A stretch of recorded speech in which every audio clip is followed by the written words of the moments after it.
ভারতের communist party মার্ক্সবাদীর Tripura রাজ্য কমিটির পক্ষ থেকে আজকে ত্রিস্তরীয় পঞ্চায়েত নিয়ে আমাদের পার্টির কিছু বিষয় পার্টির পক্ষ থেকে রাজ্যের যে স্টেট ইলেকশন কমিশনার ওনার সঙ্গে সাক্ষাৎ করে এই বিষয়গুলি ওনার দৃষ্টি আকর্ষণ করি এবং সমাধান চাই। ত্রিস্তর নির্বাচনের ইতিমধ্যে আজকে ভোটার লিস্ট তালিকা, চূড়ান্ত ভোটার তালিকা প্রকাশিত হয়েছে। আপনারা জানেন, ভোটার তালিকা সম্পর্কে আমরা আমাদের পার্টির পক্ষ থেকে স্টেট ইলেকশন কমিশনারকে একটা চিঠি দিয়ে বলা হয়েছিল, যেখানে রাজ্যে নির্বাচনের পরিবেশ নেই, ব্লক অফিসগুলোতে যেতে পারে না, গিয়ে আক্রান্ত হয়েছেন, গাড়ি ভাঙচুর হয়েছে এবং হাসপাতালে গিয়ে চিকিৎসা হতে হয়েছে। এই পরিস্থিতির মধ্যে ভোটার লিস্টে পাননি, কাজে ক্লেইমস অ্যান্ড অবজেকশন, দাবি আপত্তি কি করে দেবেন? আমরা তখন বলেছিলাম যে দাবি আপত্তির যে সময়টা, এই সময়টা যাতে পুনর্বিবেচনা করা হয়, বৃদ্ধি করা হয়, আমরা এই দাবি জানিয়েছিলাম। আমাদের পার্টির সেক্রেটারি চিঠি দিয়েছিলেন। সেই চিঠির উত্তরে তিনি জানিয়েছেন যে পুনর্বিবেচনা সম্ভব না, যেই তারিখে চূড়ান্ত ভোটার তালিকা প্রকাশ করার কথা সেই তারিখেই চূড়ান্ত ভোটার তালিকা প্রকাশ করবেন, তিনি কোনো টাইম বাড়াননি। আজকে প্রসঙ্গটা আমরা তুলি, কারণ ভোটার তালিকা যেটা বেরিয়েছে তার মধ্যে অসংখ্য ভুল আছে। এই ওয়ার্ডের ভোটার, এক ওয়ার্ডের ভোটার আরেক ওয়ার্ডে নাম উঠেছে, কারো কারো নাম উঠেনি, এই ধরনের কিছু বিষয় আমাদের দৃষ্টিতে আসছে ইতিমধ্যে। কিন্তু তারপরও তারা আজকে চূড়ান্ত ভোটার তালিকা প্রকাশ করেছেন। আমরা বলেছি এগুলোর ক্ষেত্রে যদি কোথাও ভুল ত্রুটি থাকে, এগুলিকে সংশোধনের চিন্তাভাবনা আমাদের বিবেচনায় রাখতে হবে। দৃষ্টান্ত হিসেবে এটা আমরা বলেছি, বামফ্রন্ট সরকারের সময় যখন পঞ্চায়েত নির্বাচনগুলো হতো, তখন কিন্তু বিরোধী দলের পক্ষ থেকে টাইম অনেক সময় বৃদ্ধি চাওয়া হতো ক্লেইমস অ্যান্ড অবজেকশনের ক্ষেত্রে, এবং সেখানে স্টেট ইলেকশন কমিশন সেখানে টাইমটা বাড়িয়ে দিতেন। তো এবার দেখা গেল ভোটার তালিকা হাতে পায়নি, আর সেখানে কি করে আপত্তি জানাবে, কি করে এটা পরীক্ষা নিরীক্ষা করবে, এই ছিল অবস্থা। এবং ওনাকেও দৃষ্টি আকর্ষণ করে বলল যে আপনার দৃষ্টি আকর্ষণ করে আপনি সেখানে ব্যবস্থা করেছেন, বিডিও অফিসে যাওয়া যায় না। স্টেট ইলেকশন কমিশন নির্দেশ দিয়ে জিরানিয়া ভোটার তালিকায় এসডিএম অফিসে পাঠিয়েছেন, বক্সনগরের ভোটার তালিকায় এসডিএম অফিসে পাঠিয়েছেন, সেখান থেকে আমাদের সংগ্রহ করতে হয়েছে। কাজেই পরিবেশটা কীরকম এর থেকেই তো বোঝা যায়। এবং সেই ভোটার তালিকা কবে পেয়েছেন?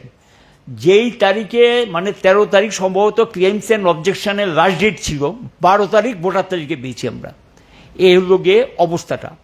যাই হোক, এখন তারপরও আজকে চূড়ান্ত ভোটার তালিকা তিনি প্রকাশ করে দিয়েছেন। শুরুতে যেটা আমরা বলি যে ইতিমধ্যে দেখা গেল যে জিরানিয়া ব্লকে দুটো ঘটনা ঘটেছে। প্রথম মিটিংয়ে গিয়ে একবার আক্রান্ত হয়েছেন, দ্বিতীয় মিটিংয়ে যাওয়ার জন্য যখন সর্বদলীয় মিটিংয়ে যাওয়ার জন্য প্রস্তুতি নিচ্ছিলেন, পুলিশই তখন বলে দিয়েছে খুব খারাপ অবস্থা, নিরাপত্তার দায়িত্ব নিতে পারবো না, এবং তখন আর তারা যেতে পারেননি। বক্সনগরে আক্রান্ত হয়েছেন, সালেমাতে আক্রান্ত হয়েছেন। তারিখগুলো গিয়ে জিরানিয়া 20 মে, সালেমাতে 9 জুন, বক্সনগরে 6 জুন, বিশালগড়ের লেটেস্ট এই যে গতকাল এবং পরশু 2 দিন ধরে বিশালগড় যে আমাদের বিভাগীয় দপ্তর, এটাও কিন্তু নির্বাচনটা সামনে রেখে সেখানে দেখা যায় হামলা করার চেষ্টা হচ্ছে, ঢিল পাটকেল ইত্যাদি ছুড়েছে বিশালগড় পার্টি অফিসে। এর লগে পরিবেশ এবং পরিস্থিতি রাজ্যে চলছে। আমরা যেটা বলি যে এই রাজ্যে নির্বাচনের কোনো পরিবেশ বা পরিস্থিতি নেই। আপনাকে প্রথম রাজ্যে যাতে ভোটার নির্বিঘ্নে ভোট দিতে পারেন, সুষ্ঠু অবাধ নির্বাচনের ব্যবস্থা করা যায়, তার জন্য একটা পরিবেশ আপনি তৈরি করুন, এবং এই পরিবেশটা তৈরি করার দায়িত্ব স্টেট ইলেকশন কমিশনকে নিতে হবে। আমরা এই পরিবেশটা সম্পর্কে আপত্তি জানাই। রাজ্যের নির্বাচনের পরিবেশ বলতে যেটা বোঝায় সুষ্ঠু অবাধ নির্বাচনের যে পরিবেশ, এটা নেই। কাজে সেই পরিবেশ আপনি আগে তৈরি করুন। 1, 2, সেখানে আমরা বলি যে নির্বাচনে ভোটার ভোট কেন্দ্রে যেতে পারবেন, তার ভোটাধিকার প্রয়োগ করবেন, এবং এটা করতে গেলে একটা নিরাপত্তামূলক ব্যবস্থা সেখানে থাকতে হবে। ভোটার সেখানে এই পরিবেশটা থাকতে হবে, যে পরিবেশে গিয়ে সে নিশ্চিত মনে করছে আমি ভোট কেন্দ্রে যেতে পারবো, আমি আক্রান্ত হব না, রক্তাক্ত হব না, আমি বাধাপ্রাপ্ত হব না। এই ধরনের পরিবেশ রাজ্যে যেহেতু নেই, সেই পরিবেশটা তৈরি করার ক্ষেত্রে আপনাকে সেখানে একটা কার্যকরী উদ্যোগ নিতে হবে। মুখে বলে এক জিনিস, আর কার্যকরী উদ্যোগ নেওয়াটা এক না। সেখানে কার্যকরী উদ্যোগের কথা আমাদের দিক থেকে আমরা বলি। তারপরে যে বিষয়টা আসে প্রার্থী, প্রার্থী আমরা ইতিমধ্যে কোনো কোনো জায়গার থেকে আমাদের কাছে খবর আসছে, আমরা যাদেরকে প্রার্থী চিন্তা ভাবনা করছি সেখানে গিয়ে বলছে বাড়িঘরে থাকতে চাও ইত্যাদি এই সমস্ত কথাবার্তা কোথাও কোথাও বলছে, সব জায়গায় না, কিছু কিছু অভিযোগ আমাদের কাছে আসছে। এবং এমনকি প্রপোজার যারা প্রস্তাবক হবে, প্রার্থীর তো প্রস্তাবক লাগবে সংশ্লিষ্ট কনস্টিটিউশনাল জায়গা থেকে, তাদেরকেও বলা হচ্ছে যদি নিরাপদে থাকতে চাও বাড়িঘরে দাঁড়িয়ে চিন্তা ভাবনা করে যাও। মানে অর্থাৎ ইনডাইরেক্টলি প্রার্থীদেরকেও কোথাও মানে আমরা যাদেরকে ভাবছি বা চিন্তা করছি সেখানে কিছু কিছু ভয়ভীতি পরিদর্শন করার চেষ্টা হচ্ছে। তো এর থেকে বোঝা যায় পরিবেশটা কোন স্তরে আছে, নির্বাচন যে পরিবেশ। আমরা বলেছি প্রার্থী যাতে নির্বিঘ্নে গিয়ে ভোট মানে তার নমিনেশনটা দাখিল করতে পারে, কোনো বাধাপ্রাপ্ত না হয়। আমরা 2019 সালের অভিজ্ঞতা আমাদের আছে যে প্রায় 90% নমিনেশন দাখিল আমরা করতে পারিনি। তারপরও যারা নমিনেশন দাখিল করেছে একটা ভালো অংশকে চাপ দিয়ে প্রত্যাহার করিয়ে নিয়েছে এবং সেখানে গিয়ে প্রায় আনকন্টেস্টই বলা যায় 96% জয়লাভ করেছিল আনকন্টেস্টে 2019 সালে। গোটা ভারতবর্ষে এটা হাসির খোরাক হয়ে গেছে।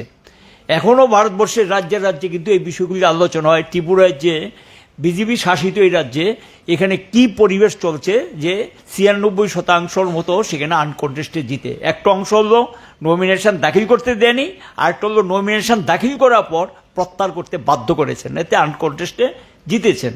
কি পরিবেশ ছিল 19-এর ওই অভিজ্ঞতা আমরা বললাম এবং তার ভিত্তিতে আমরা বললাম যে 2019-এ পুনরাবৃত্তি যাতে না হয়, 2024-এ এই বিষয়গুলি আপনারা নজর রেখে সেখানে নির্বাচনটা যাতে সুষ্ঠু তার জন্য আমরা বলেছি যে ব্লক চত্বরে এবং তার সারাউন্ডিং এরিয়াতে যেখান দিয়ে যাবে নমিনেশন দাখিল করার জন্য সেখানে যাতে প্যারামিলিটারি ফোর্সের ব্যবস্থা রাখা হয় এবং প্রার্থীরা যাতে গিয়ে সেখানে তার নমিনেশনটা দাখিল করতে পারে এই ব্যবস্থা করার দায়িত্ব নির্বাচন কমিশনকে নিতে হবে এবং আরক্ষা দপ্তরকে এই দায়িত্ব নিতে হবে। আমাদের দিক থেকে পরিষ্কারভাবে আমরা বলি। এবং এর সঙ্গে যেটা আমরা বলি যে প্রার্থী যারা হবেন, প্রার্থী হওয়ার পর তার বাড়িঘর আক্রান্ত হতে পারে, বাড়িঘর থেকে তাকে উচ্ছেদ করে দেওয়া হতে পারে, এরকম কিছু কিছু ঘটনা যেহেতু 2019-এ ঘটেছে এই অভিজ্ঞতার নিরিখে আমরা বলেছি যে এগুলো আপনাদের নজরে রেখে তাদের নিরাপত্তা যাতে দেওয়া যায় সেই ব্যবস্থা দিকটাও আপনাদের নজর রাখতে হবে, যাদের প্রার্থী তাদেরকে যাতে কোনো অসুবিধা না হয়। এরই পরিপ্রেক্ষিতে আমরা বললাম যে এখন যা পরিস্থিতি চলছে ব্লকগুলোতে, উনিও ইনডাইরেক্টলি স্বীকার করেছেন যে এই পরিস্থিতির মধ্যে অনেক জায়গায় গিয়ে যে সেখানে নমিনেশন দাখিল করবে সেই পরিবেশ যেহেতু নেই, অনলাইনে সেখানে গিয়ে যাতে নমিনেশনটা দেওয়া যায় অনলাইন সিস্টেমে সেই ব্যবস্থা আপনি করুন। তখন গিয়ে এটা সবটা শুনেছেন, শোনার পরে গিয়ে বলছে যে রুলসের মধ্যে এটা আমরা এক্সামিন করেছি, ইতিমধ্যে আরও কয়েকটা রাজনৈতিক দল দাবি করেছে এবং সেখানে গিয়ে বলছে রুলস এটা পারবে। আমরা বলছি রুলস তো তৈরি করে গভর্নমেন্ট, রুলস করে ক্যাবিনেট, কাজে রুলস কিচ্ছু না, এটা একদিনই করা যায়, এটা রুলস চেঞ্জ করা যায়। কারণ রুলসটা হলো ক্যাবিনেট রুলস আপডেটেড করতে, যে কোনো সময় রুলস চেঞ্জ করতে পারে, অ্যাক্ট না, এটা রুলসের কথা বলছেন। রুলস এটা কোনো বিষয় না। আপনি যদি মনে করেন অনলাইনে থাকে সেটা রুলস যদি করতে হয়, কী করবেন না করবেন সেটা আপনাদের বিষয়, এটা তো আমরা ঠিক করব না। আমরা আমাদের দাবি জানিয়েছি এই রাজ্যের যে পরিবেশ সেই পরিবেশে অনলাইন সিস্টেমে যাতে নমিনেশন দেওয়া যায় এটা আপনাকে এনশিওর করতে হবে এবং সেখানে গিয়ে তার জন্য কি করতে হবে বা কী করণীয় সেটা ঠিক করার দায়িত্ব ইলেকশন কমিশনের বা স্টেট গভর্নমেন্টের। এটা তো আমাদের ব্যাপার না। আমরা সেখানে বিরোধীরা যাতে নমিনেশন দাখিল করতে হয় তাদের যাতে কোনো অসুবিধা তৈরি না হয়, সবাই যাতে ইলেকশনে অংশ নিতে পারে রাজনৈতিক দলগুলো, এটাকে নিশ্চিত করার দায়িত্ব রাজনৈতিক দলগুলো যাতে নমিনেশন দাখিল করতে পারে, সরকার পক্ষ না শুধু বিরোধী পক্ষ যাতে নমিনেশন দাখিল করতে পারে বা ইন্ডিপেন্ডেন্ট কেউ দাঁড়ায় সেখানে যাতে সেটা দাখিল করতে পারে, এটাকে নিশ্চিত করার জন্য আমরা বলি। এবং এখানে যেগুলি এসছে তারপরে গিয়ে আমরা বলি যে ইলেকশনের সময় প্যারামিলিটারি ফোর্সের ব্যবস্থা রাখতে হবে যাতে ভোটারদের কোনো অসুবিধা না হয়। এবং সেই প্যারামিলিটারি ফোর্স কী হবে না হবে, কারদেরকে আনবেন, কী করবেন না করবেন, স্টেট ফোর্স বা সেন্ট্রাল ফোর্স, সেটা আপনাদের ব্যাপারে, এইগুলি নিয়ে আমাদের কোনো চয়েস নেই। আমরা পরিষ্কার বলছি প্যারামিলিটারি ফোর্স রাখতে হবে, প্যারামিলিটারি ফোর্সের ব্যবস্থা করতে হবে, সেখানে এটা করার ব্যবস্থা করার জন্য আমরা এখন থেকেই দাবি জানি। সবটা শোনার পর আমরা বলেছি আমরা তো বললাম, আপনার বক্তব্য কী এই সম্পর্কে? তিনি তখন সবটা শোনার পর বলেছেন যে আপনাদের বক্তব্য শুনলাম, একটা হলো গিয়ে এই নিরাপত্তামূলক ব্যবস্থাগুলো নিয়ে উনি আরক্ষা দপ্তরের সঙ্গে বসবেন, আলোচনা করবেন এবং যথাযথ ব্যবস্থা নেওয়ার জন্য তাদেরকে বলবেন। এটা হলো একটা হলো নিরাপত্তামূলক ব্যবস্থা সম্পর্কে। 2, অনলাইনে নমিনেশন দাখিল সম্পর্কে তিনি বলেছেন যে অনলাইন নমিনেশন সম্পর্কে আমি দেখব, কথাবার্তা বলে কি করণীয়, কি কোনো পদক্ষেপ নেওয়া যায় কিনা সেটা পরীক্ষা নিরীক্ষা করে দেখব, এই কথাই তিনি বলেছেন, এর বাইরে কিছু বলেননি। এবং এটা পাশাপাশি যেটা বলেছেন যে যেই ব্লকগুলো আইডেন্টিফাই, যেখানে অল পার্টি মিটিং ডেকেছেন, আক্রান্ত হয়েছেন, বিডিওরা সেখানে তেমন কোনো ব্যবস্থা নিতে পারেননি, সেই সমস্ত বিডিওদের বিরুদ্ধে তিনি ব্যবস্থা নেবেন এবং দরকার হলে এই বিডিওদেরকে সরিয়ে দেওয়ার জন্য বলবেন। স্টেট কমিশন থেকে আমাদেরকে বলেছেন যে এগুলি আমরা পরীক্ষা নিরীক্ষা করে দেখছি, আপনাদেরও অভিযোগ পেয়েছি, যে অভিযোগগুলো পেয়েছি সেগুলি পরীক্ষা নিরীক্ষা করে যারা যথাযথভাবে দায়িত্ব পালন করতে পারছেন না তাদের সম্পর্কে আমরা স্টেপ নেব, ব্যবস্থা নেব এবং কি কি ব্যবস্থা নেব এটা আপনারা জানতে পারবেন। এই হলো মোটামুটি আলোচনার বিষয়বস্তু যেটা আমাদের সঙ্গে কথাবার্তা হয়েছে। আমরা চাই আমরা ইলেকশনে অংশগ্রহণ করব, আমরা নির্বাচনে প্রতিদ্বন্দ্বিতা করতে চাই, মানুষ পরিবর্তন চাইছেন। কারণ এটা জানেন যে পঞ্চায়েত, ত্রিস্তরীয় পঞ্চায়েতে যে লুটপাট চলছে এখানে রাজ্যে, প্রত্যেকেরই কোনো এখানে যেটা এমনকি শাসক দলের লোকরা পর্যন্ত তারা বলছেন যে এখানে পঞ্চায়েতি ব্যবস্থাপনা টোটালি ভেঙে পড়েছে এবং পঞ্চায়েতগুলোর মধ্যে র্যান্ডাম করাপশন হচ্ছে এবং এগুলো সম্পর্কে মানুষের ক্ষোভ বিক্ষোভের বহিঃপ্রকাশ আমরা লক্ষ্য করছি। আপনারা দেখছেন কোথাও কোথাও রাস্তা অবরোধ, কোথাও কোথাও পঞ্চায়েত অফিসে তালা দিয়ে দেওয়া, রেগার টাকা পায় না কাজ এবং রেগার কাজ করেছেন পয়সা পায় না, আর কাজ না করে পয়সা নিয়ে যাচ্ছেন, ফলস হচ্ছে, এই সমস্ত নানা বিষয় মানুষের থেকে অভিযোগগুলো আসছে।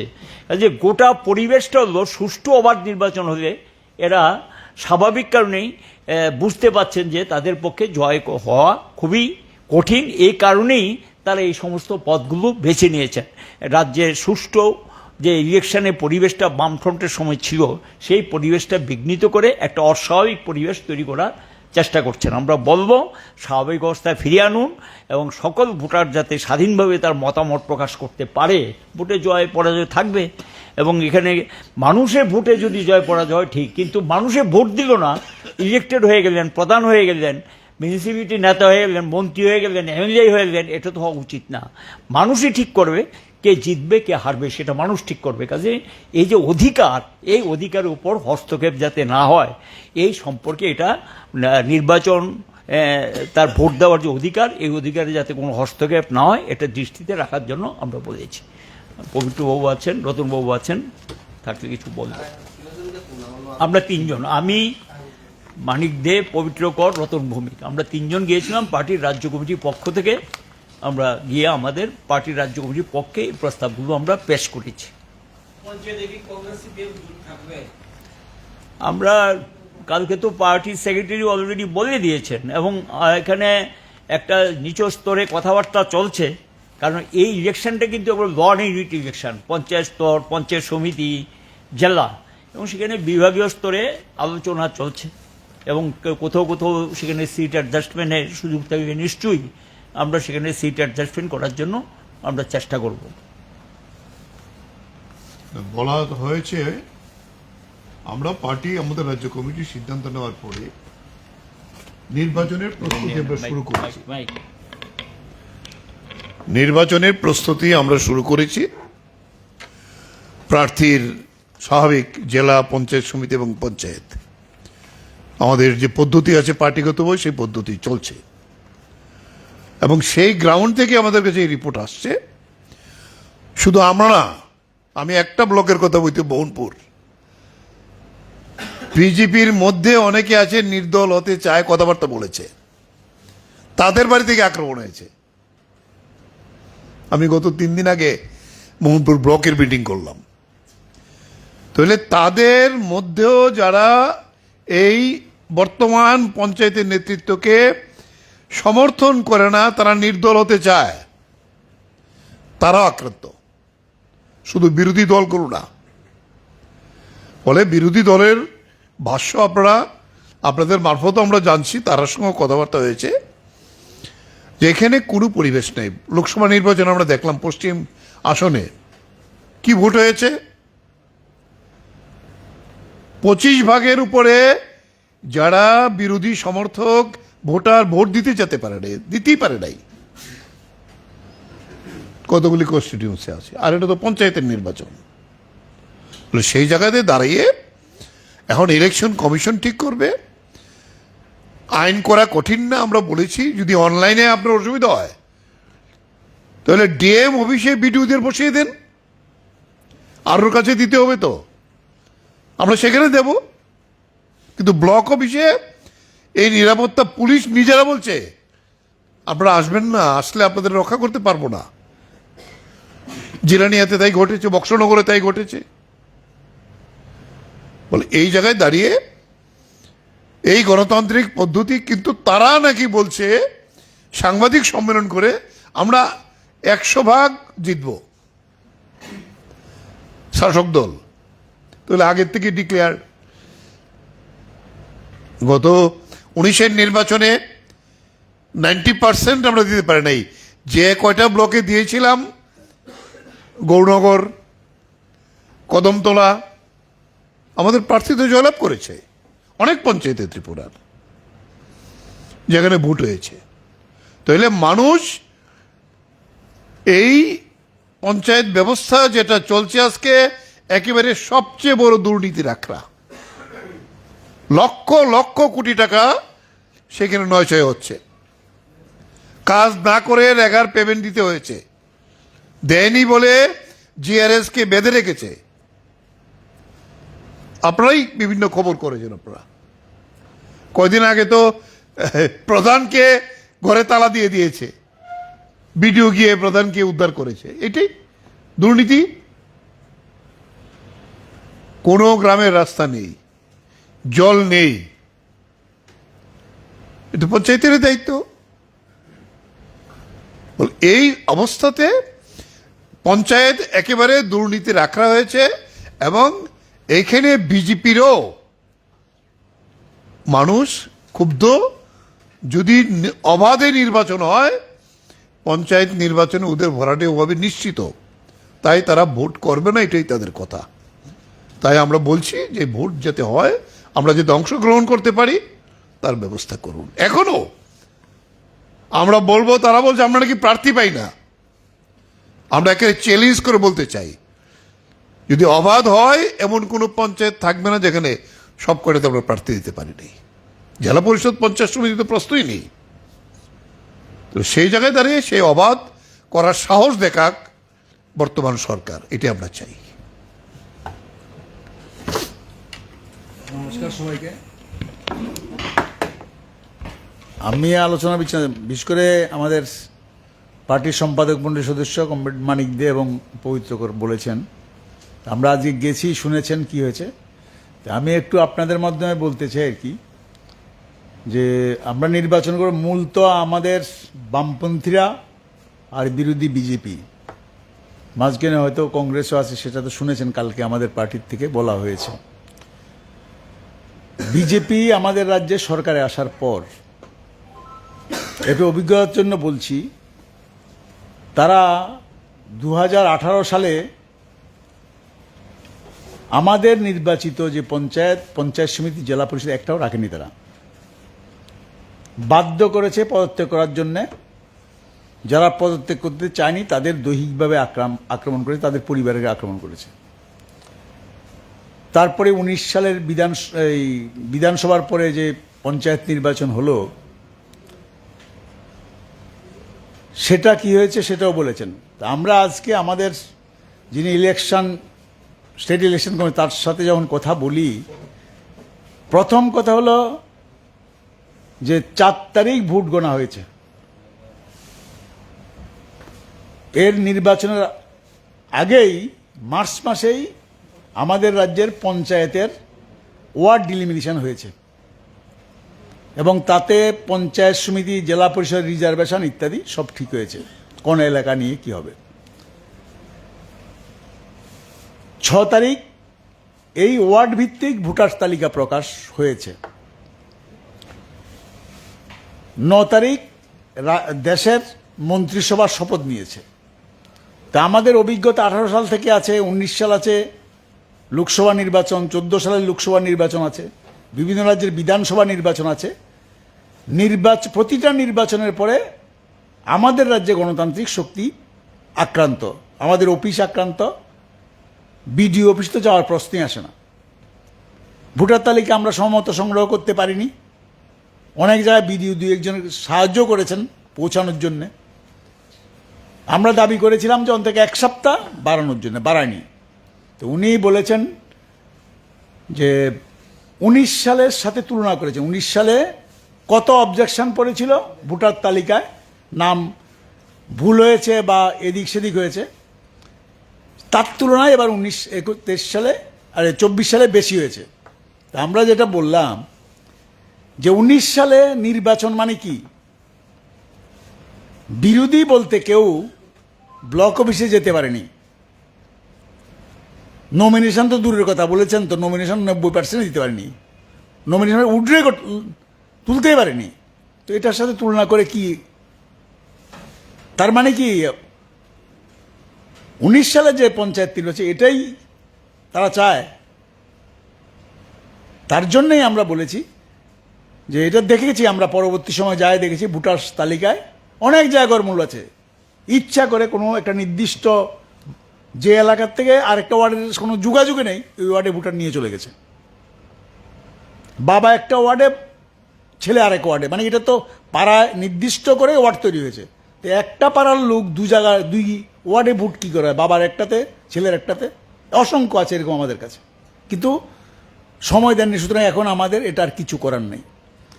আর যেটা বলেছেন যে অনলাইন নমিনেশন ইত্যাদি, এটা তো বলেছেন যে আইন তো পঞ্চায়েত আইন যা আছে তাতে এটা কোনো অসুবিধা, কিন্তু রুল যা আছে এটাতে প্রভিশন নাই। তো রুলস তো সরকার যে কোনো সময় করতে পারে, আধ ঘন্টা বসলেই করতে পারে, এটা অতীতেও হয়েছে অনেক সময়। তো এটা আমরা করার দাবি যেমন রেখেছি, নির্বাচন হবে, নির্বাচনে আমরা অংশগ্রহণ করব। আমরা চাই অবাধ নির্বাচন। তো অবাধ নির্বাচন হলে দরকার যেটা, প্রথম কথা হলো পরিবেশ, দ্বিতীয় হলো বিভিন্ন রাজনৈতিক দলের প্রতিনিধিরা যাতে নমিনেশন তুলতে পারে, দিতে পারে। শুনেছেন তো কয়েকটা ব্লকের কথা, জিরানিয়া, মোহনপুর, বক্সনগর, ওই কমলপুর, সালেমা, বগাভা ব্লক।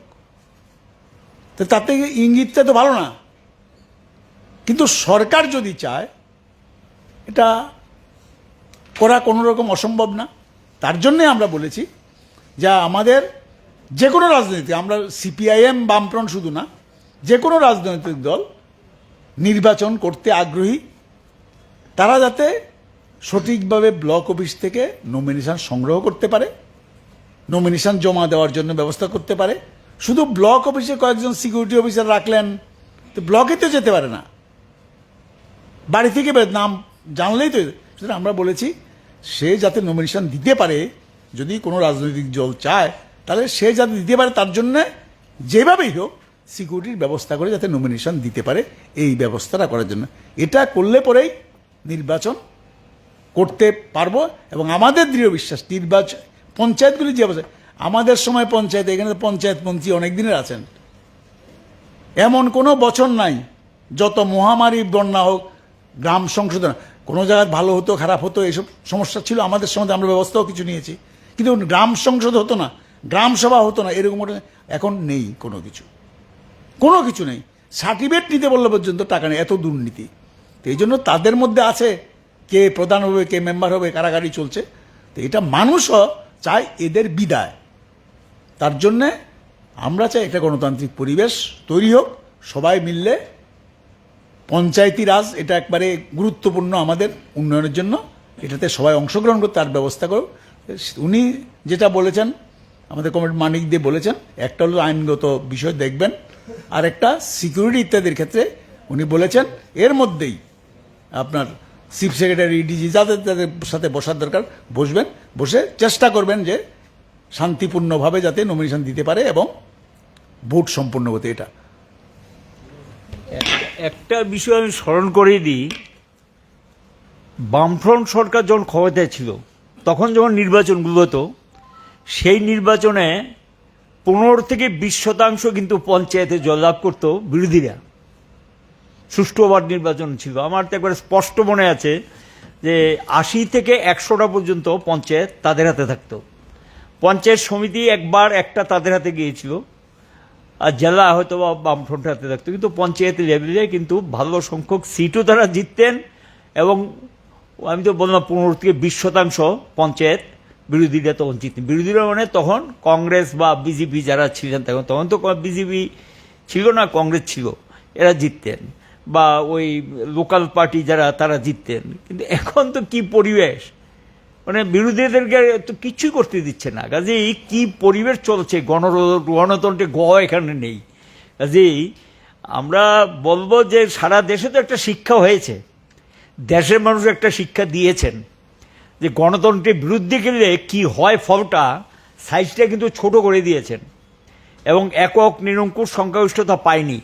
মূলত কিন্তু এটা মানুষের ক্ষোভের বহিঃপ্রকাশ হয়েছে এবং এর থেকে নিশ্চয়ই একটা শিক্ষা তারা গ্রহণ করে এখানে যাতে সুষ্ঠু অবাধ ব্যবস্থাটা থাকে, এখানকার মানুষের যে চাহিদা গণতন্ত্র, এই গণতন্ত্র যাতে এখানে পুনঃপ্রতিষ্ঠিত, এটা নজরে থাকে। ধন্যবাদ।